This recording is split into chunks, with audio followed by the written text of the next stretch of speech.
Japan का सबसे खतरनाक क्रिमिनल सिंडिकेट याकुजा धीरे धीरे खत्म हो रहा है, पर वजह वो किसी ने सोची भी नहीं थी। तो आखिर किसने हराया जापान के इस सबसे बड़े गैंग को? पुलिस? सरकार? नहीं, जवाब कुछ और ही है।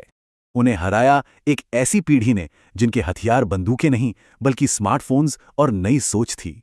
लेकिन उनके खात्मे की कहानी समझने के लिए पहले उनके जबरदस्त दबदबे को समझना जरूरी है। अपने पीक पर याकुजा के मेंबर्स जापान की आर्मी से भी ज्यादा थे, करीब 2 लाख। सोचिए, जापान के 47 में से 36 जिलों पर सिर्फ उनका राज चलता था। क्या जबरदस्त पकड़ थी। उनका असर हर जगह था, पॉलिटिक्स, बिजनेस, यहां तक कि एंटरटेनमेंट इंडस्ट्री में भी। और कमाल की बात तो यह है कि एक जमाने में पुलिस भी उनकी तारीफ करती थी और फिल्मों में हीरो की तरह दिखाया जाता था।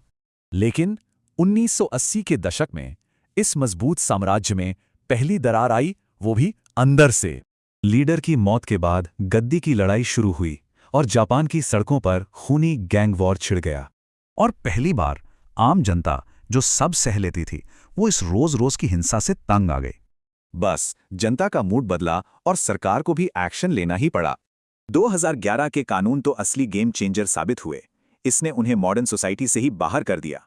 उनका पूरा धंधा कैश पर चलता था, लेकिन डिजिटल दुनिया में यह मॉडल पूरी तरह से फेल हो गया। लेकिन कानून तो सिर्फ एक हिस्सा था, असली और सबसे बड़ा झटका तो कहीं और से लगा। देखिए, याकुजा का कल्चर बहुत सख्त और पुराने उसूलों वाला है, जो आज के युवाओं की सोच से बिल्कुल मेल नहीं खाता। तो सीधी सी बात है, नई पीढ़ी इसमें शामिल ही नहीं होना चाहती। कौन अपनी आजादी खोना चाहेगा? बिना नए लोगों के कोई भी संगठन ज्यादा दिन नहीं टिक सकता, और याकुजा भी इसका अपवाद नहीं था।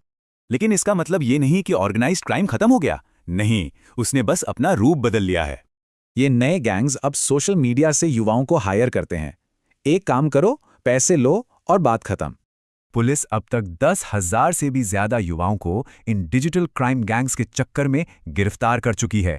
तो याकुजा को किसी ने हराया नहीं, वो बस समय के साथ अप्रासंगिक हो गए, क्योंकि क्राइम का तरीका ही बदल गया।